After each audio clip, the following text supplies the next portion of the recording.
اچھا ایسا ہے کہ یہ جو کودرین ریسٹورنٹ ہے منگورا بائی پاس میں، آپ دیکھ سکتے ہیں کہ ساری روایتی کھانے ہیں اس میں، ورجلے چکان یعنی ہمارے ساگ کا جو چاول اس کو ہم کہہ سکتے ہیں، اس میں تقریباً تمام روایتی کھانے، شہد ہے، اچار ہے، یعنی یہ سب آرگینک ہے، یعنی انہوں نے اپنے طرف سے سارا تیار کیا. تو آپ یہ بتائیں کہ یہ تو بہت زیادہ مہنگا ہوگا، کیا ریٹ ہے؟ اگر کراچی سے، لاہور سے، اسلام آباد سے، پشاور سے کوئی سیاح آتے ہیں اور وہ یہ کھانا چاہتے ہیں تو ریٹ کیا ہے آپ کو؟ بس ایک پلیٹ کی 200 روپے ہے. اچھا 200. اگر وہ یہ ہے کہ اگر ایک بندہ 3 پلیٹ کھائے تو پھر 600 بنتے ہیں. ٹھیک ہے، لیکن ایک پلیٹ کے ساتھ اس کا گزارا، اچھی گزارا ہو جاتی ہے. یعنی 200 روپے میں تمام قسم کی جو ورائٹی ہے وہ دستیاب ہے.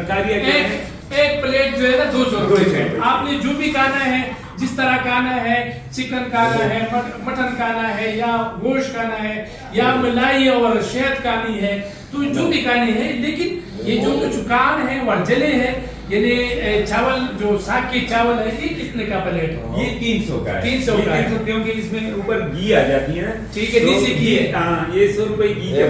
اچھا، ایک بندے. بالکل ٹھیک، بالکل ٹھیک. تھوڑا سا میں یہ واضح کر دوں کہ یہ جو ریسٹورنٹ ہے یہ روایتی کاموں کے لیے مطلب انہوں نے کیا ہے، اور جتنے بھی سیاح یہاں آنا چاہتے ہیں تو وہ آ سکتے ہیں اور کھا سکتے ہیں.